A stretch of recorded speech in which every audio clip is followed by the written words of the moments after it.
Medidas de posición para tablas de frecuencia.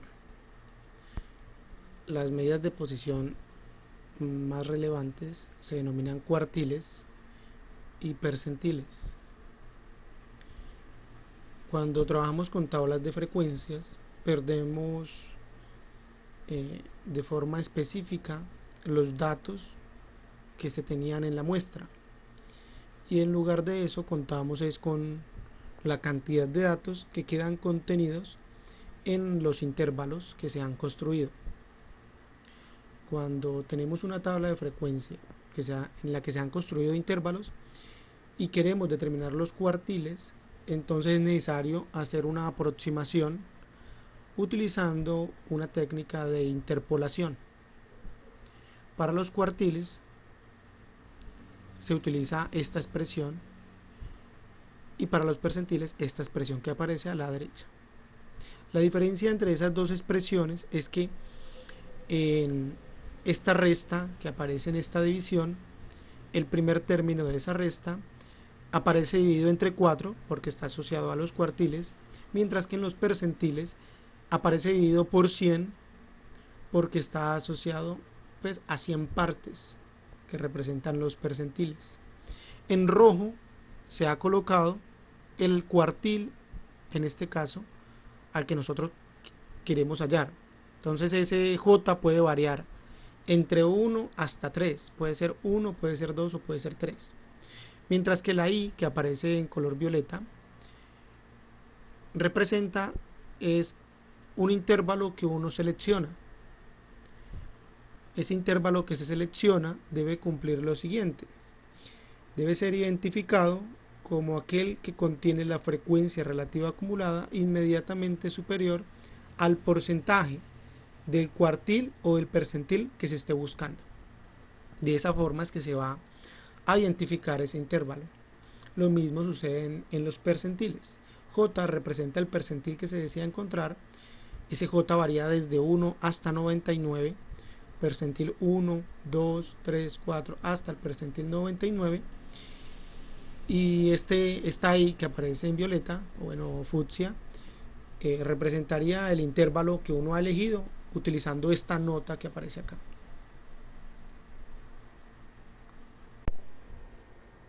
A modo de ejemplo de cómo calcular estas cantidades, consideremos el siguiente ejemplo.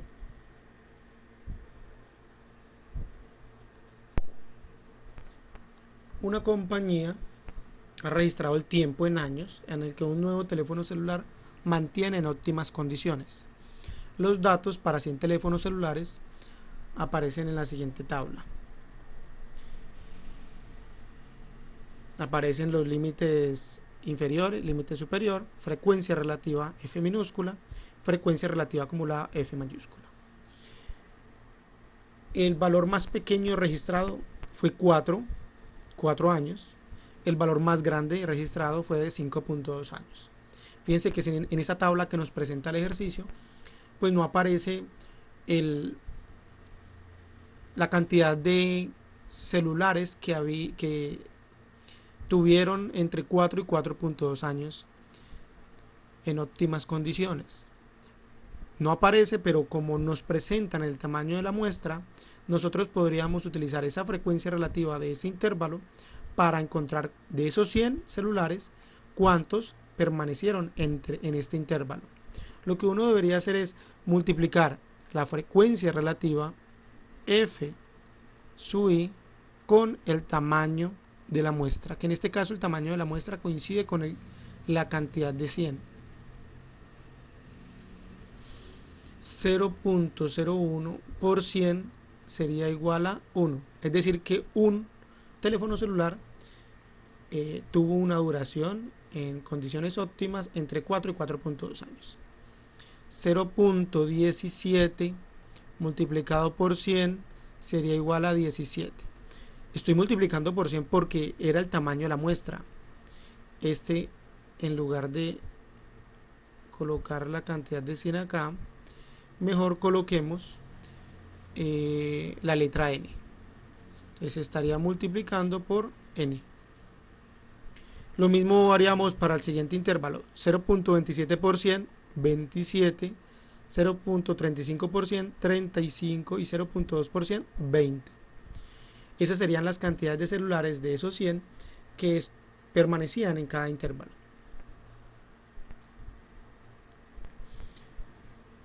Primera pregunta de ese ejemplo sería: construye el diagrama de cajas y alambres para esa situación. Respuesta: para construir el diagrama de cajas y alambres deberíamos identificar primero los cuartiles. El cuartil 1, Q1, está asociado con un 25% que acumula hasta él, y él en términos de decimales sería 0.25.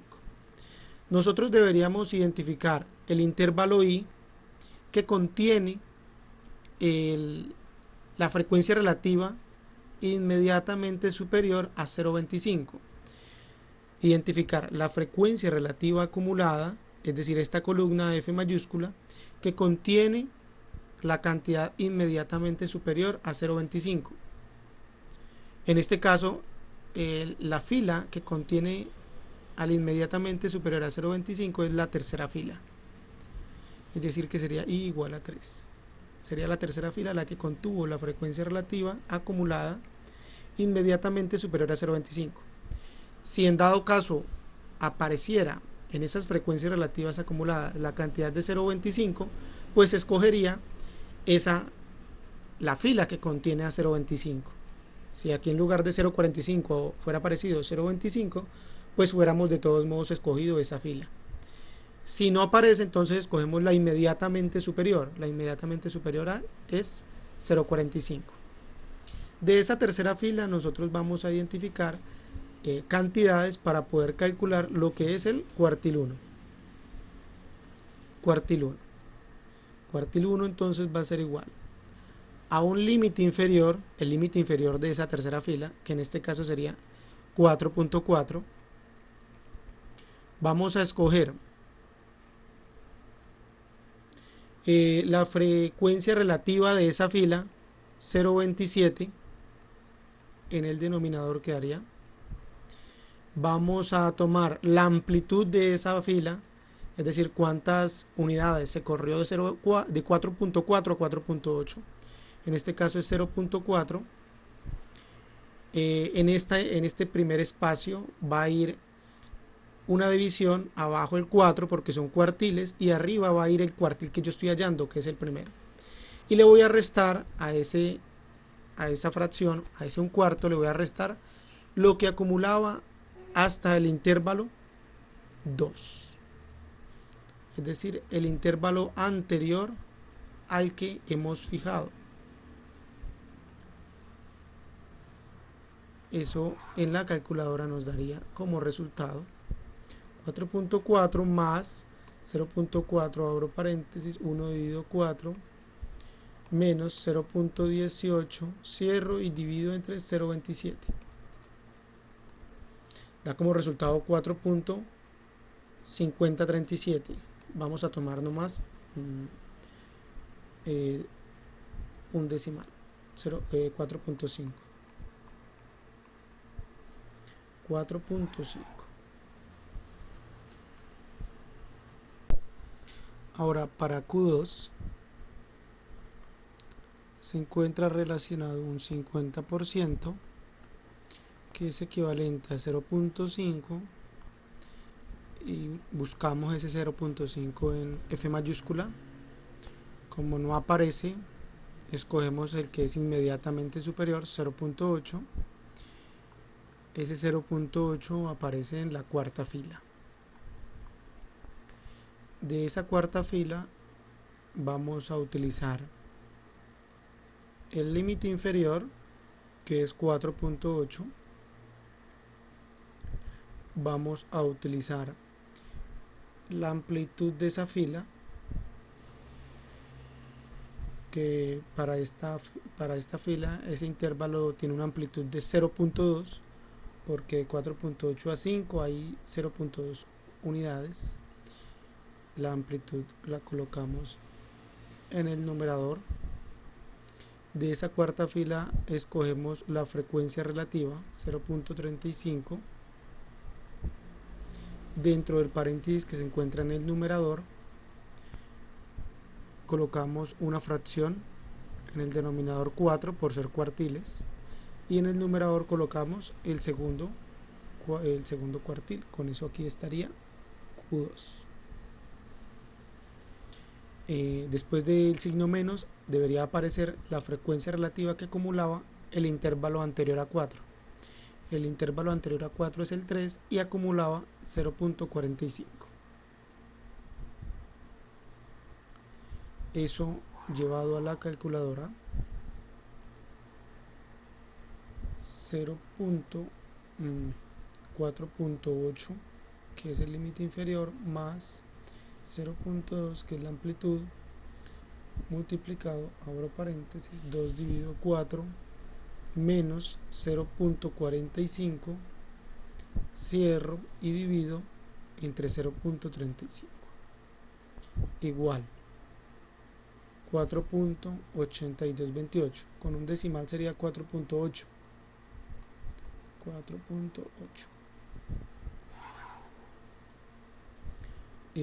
Para el tercer cuartil, Q3 está asociado a un 75%, eso es equivalente a un 0.75, y el intervalo que contiene a 0.75 a la cantidad inmediatamente superior a 0.75 sería nuevamente el cuarto intervalo, y de ese cuarto intervalo pues vamos a escoger límite inferior, que es 4.8, amplitud, que es 0.2, abro paréntesis, a este lado voy a colocar una fracción, denominador va 4 y numerador iría 3, porque es el tercer cuartil. Después del menos iría lo que acumulaba el intervalo anterior, 0.45, y en el denominador iría 0.35.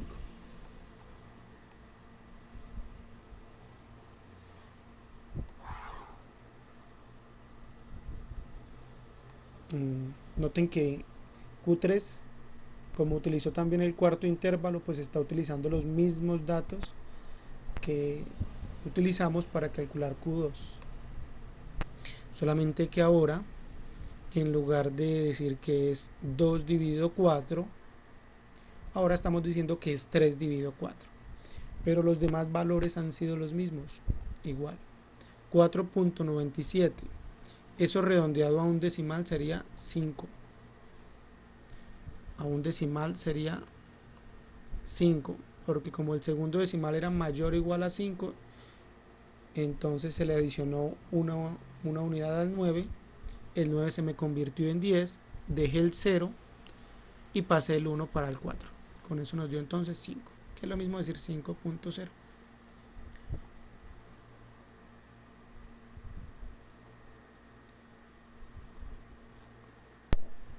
Ahora construyamos entonces el diagrama de cajas y alambres, ya con los cuartiles que hemos encontrado.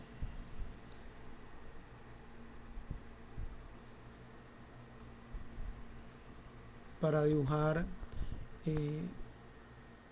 los cuartiles, para dibujar el diagrama de cajas y alambres, pues ahora he dibujado una recta vertical. En la parte inferior he colocado el 0 y hacia arriba he empezado a aumentar. Como el valor más pequeño observado en la tabla de frecuencias era el valor de 4, entonces por eso he iniciado aquí en 4, y el valor más grande era 5.2, entonces por aquí he tenido en cuenta que debe aparecer ese valor más grande, 5.2.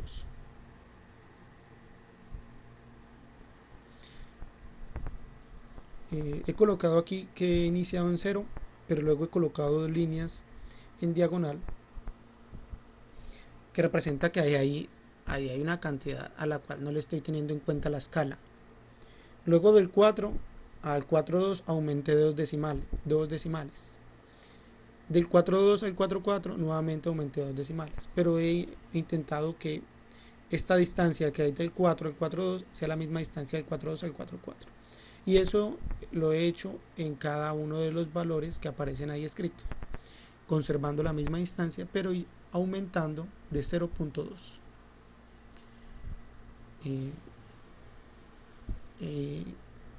Dentro de esa escala vertical, dentro de ese eje vertical, entonces voy a localizar los cuartiles.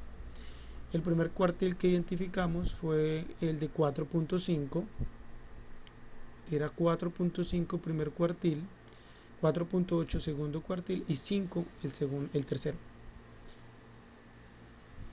Ubiquemos acá, 4.5 estaría por acá, entonces coloquemos aquí Q1, 4.8 estaría acá y 5 estaría acá, Q3. Verifico 4.5, 4.8 y 5. 4.5, 4.8 y 5. Bien. Una vez entonces localizados los cuartiles, dibujamos lo que es la caja del diagrama de cajas y alambre, conservando una distancia prudente entre la caja y el eje vertical.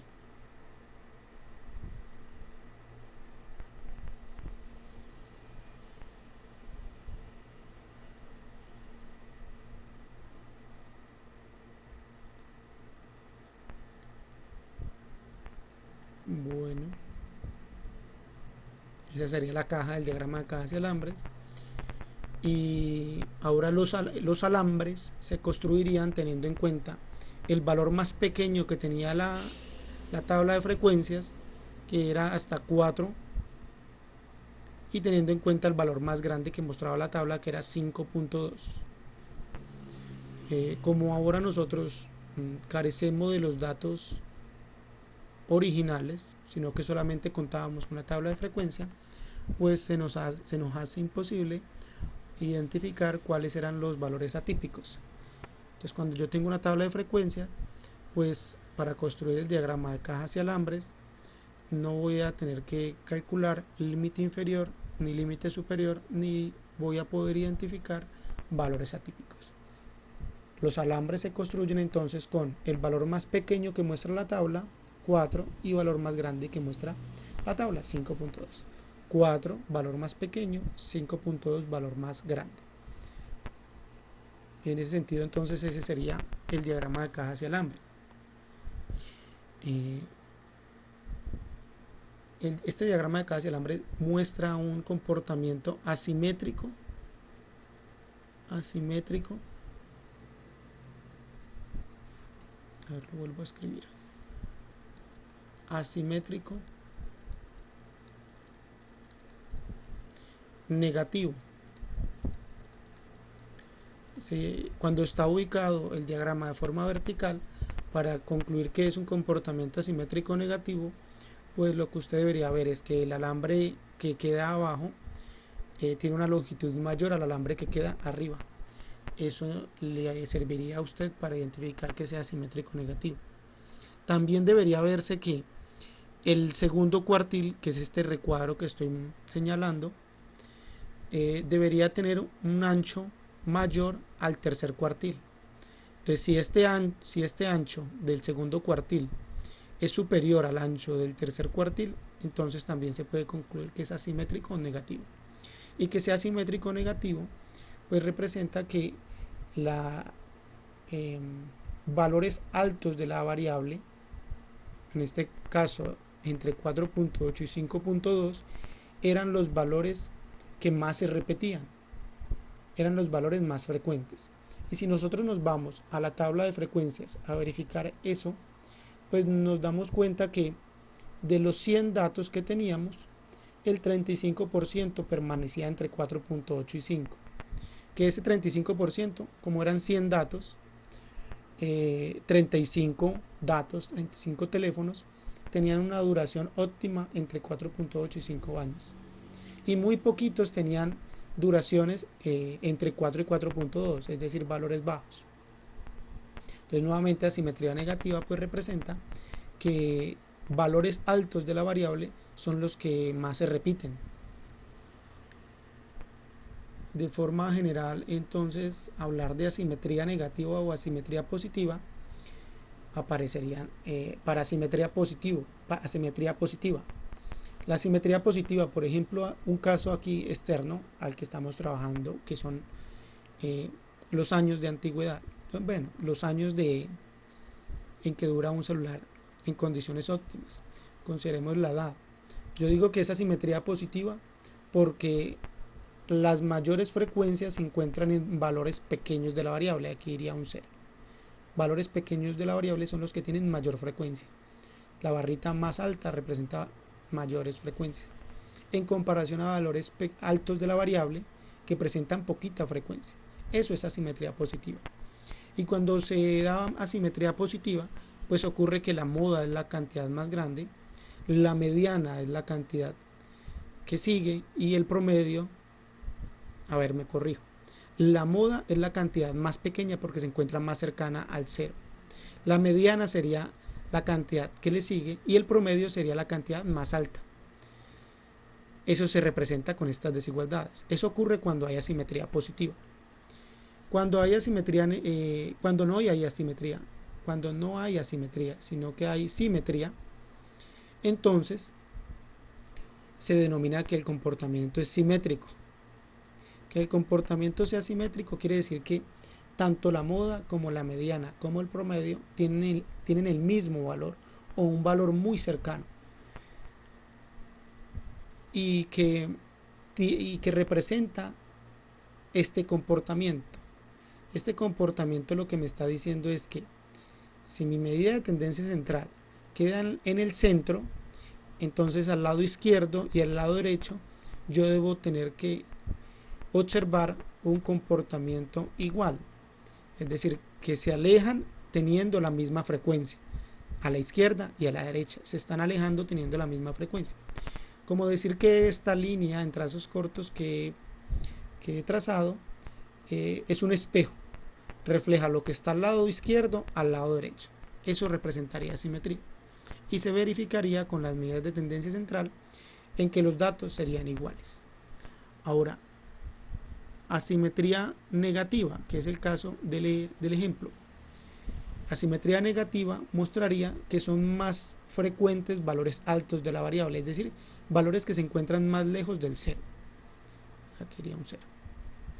Cuando se presenta asimetría negativa, pues va a ocurrir que el promedio es la cantidad más pequeña, le seguiría la mediana y le seguiría la moda por acá. Eso representaría asimetría negativa. Esto de asimetría lo hemos presentado es utilizando diagramas que se denominan histogramas. Aquí al lado izquierdo se encuentra presentado como utilizando diagramas de cajas y alambres. Hasta este momento entonces, para identificar la asimetría, pues juega mucho lo que uno interprete del diagrama, cómo sea el diagrama, qué tan ancho yo vea el segundo y el tercer cuartil, o qué tan alto yo vea valores bajos de la variable o vea valores altos de la variable, o qué tanto yo pueda ver que la mayor frecuencia se encuentra en la mitad y al lado izquierdo y al lado derecho se refleja el mismo comportamiento. Entonces hasta ahora hemos dicho que juega mucho uno poder interpretar eso para que no sea solamente lo que uno interprete del diagrama. Varios autores han propuesto coeficientes de asimetría. Coeficientes son cantidades numéricas que representan esa asimetría, es decir, qué tan asimétrico positivo o asimétrico negativo o qué tan simétrico es. Uno de esos autores que ha propuesto se llama Pearson y él ha dicho que el coeficiente de asimetría se puede calcular como esta división. En el numerador aparece un 3 que multiplica esta diferencia, la diferencia entre el promedio y la mediana. Una vez usted ha hecho esa multiplicación con esa resta, divide con la desviación estándar. Un segundo autor Bowley ha dicho que el coeficiente de asimetría se puede calcular utilizando los cuartiles, esas medidas de posición. En el numerador aparece la suma del tercer y del primer cuartil, y luego se le está restando el doble del segundo cuartil, que en este caso el segundo cuartil pues coincide con el valor de la mediana. Y abajo aparece el cuartil 3 menos el cuartil 1. El denominador está haciendo las veces de desviación estándar, pues el cuartil 3 menos el cuartil 1 lo que representa es el rango intercuartílico. Una vez usted ha hecho esos coeficientes de asimetría, usted puede utilizar cualquiera, pues va a obtener una cantidad numérica. Si esa cantidad numérica que usted tiene es mayor que 0, entonces está diciendo que el comportamiento es asimétrico positivo. Si usted encuentra que ese coeficiente de asimetría, si el coeficiente de asimetría es igual a 0, entonces está diciendo que el comportamiento es simétrico. Y si usted encuentra que el coeficiente de asimetría es menor que 0, está diciendo que el comportamiento es asimétrico negativo. Entonces fíjense que esos coeficientes nos ayudan a tomar la decisión para poder catalogar a un conjunto de datos con un comportamiento asimétrico positivo, simétrico o asimétrico negativo. Con eso entonces damos por concluida la construcción del diagrama de cajas y alambres para los datos presentados por la compañía.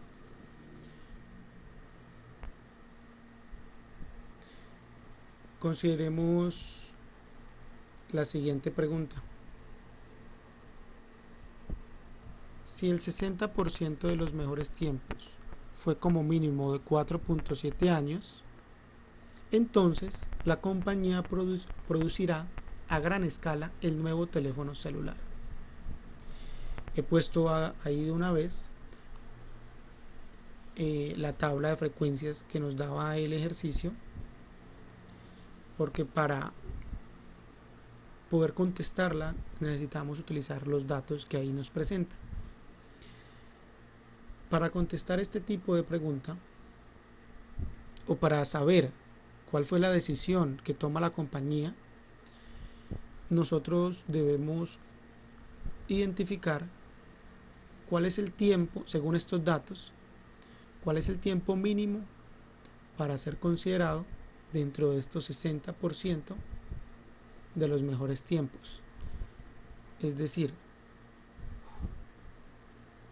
trazo una línea horizontal, y en esa línea horizontal voy a dibujar el valor más pequeño, que para nuestro caso sería 4, valor más grande 5.2, y nosotros estamos interesados en el 60% de los mejores tiempos. Pues los mejores tiempos están más cerca a 5.2, quiere decir que estaría algo así. Por ahí estaría el 60%. Aquí estaría una incógnita, que esa incógnita estaría dada por el conjunto de datos. Según lo que dice esta afirmación, es que la compañía producirá a gran escala el nuevo teléfono celular si es que ese valor incógnita es de 4.7 años. 4.7 años. Coloquémoslo acá. 4.7 años. Entonces, si ocurre que ese valor incógnita que encontremos a partir de los datos es de 4.7, entonces la compañía produce a gran escala el nuevo teléfono celular. Si resulta que la cantidad está por encima de 4.7, pues va a ser mejor para la empresa, porque ha superado las expectativas. En lugar de que duren como mínimo 4.7, pues estarían durando 4.8, por ejemplo, o 4.9 o 5. Entonces, si según los datos encontramos que este 60% se acumula en una cantidad que está por encima de 4.7, pues de todos modos la compañía producirá a gran escala el nuevo celular. Pero si resulta que el valor que encontremos está por debajo de 4.7, por ejemplo 4.6, entonces la conclusión de la compañía ya no será producir a gran escala el nuevo teléfono celular. Para poder utilizar las fórmulas que se presentaron al principio, pues deberíamos identificar porcentajes que se encuentran al lado derecho, que se encuentran al lado izquierdo. Entonces, si yo sé que al lado derecho hay un 60%, al lado izquierdo quedaría un 40%. Entonces, para poder utilizar las fórmulas que se presentaron al inicio, yo tengo que identificar son porcentajes que se encuentran al lado izquierdo. Con este 40%, yo reconocería que esta incógnita que me están preguntando se encuentra directamente asociada con el percentil 40, porque el percentil 40 es el que acumula hasta él el 40% de los datos. Para poder calcular el percentil 40, lo primero que debo identificar es que este 40%, que es igual a 0.40, si aparece en las frecuencias relativas acumuladas.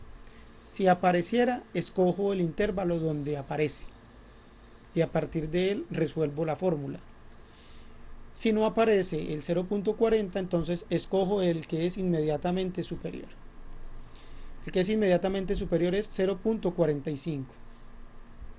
Con ese 0.45 establezco el intervalo, que sería el intervalo 3. Entonces, el percentil 40 sería igual. De ese tercer intervalo voy a escoger el límite inferior, 4.4. Voy a sumar una división que se compone por lo siguiente. Aquí afuera va a aparecer la amplitud de ese intervalo, cuánto se ha movido de 4.4 a 4.8, se ha movido 0.4. Abajo voy a colocar la frecuencia relativa de este tercer intervalo, 0.27. Y aquí adentro de este paréntesis voy a colocar una división, denominador es 100 porque estoy hablando de percentiles, y el numerador va a ser el percentil que yo estoy buscando, el percentil 40. Y voy a restarle lo que acumulaba a la fila anterior a 3. La fila anterior a 3 es la fila 2 y ella acumulaba 0.18. Usando esas cantidades, vamos a la calculadora. 4,4 más 0.4, abro paréntesis, 40 dividido 100, le resto 0.18, cierro y divido entre 0.27. El resultado es 4.7259. Voy a colocarlo con dos decimales. 4.73 porque el tercer decimal es 5. Es 4.73. Como ese 4.73 se encuentra por encima de 4.7, por aquí se encontraría 4.73 y esto sería el percentil 40. Entonces lo que concluiría la compañía es que va a producir a gran escala el teléfono celular.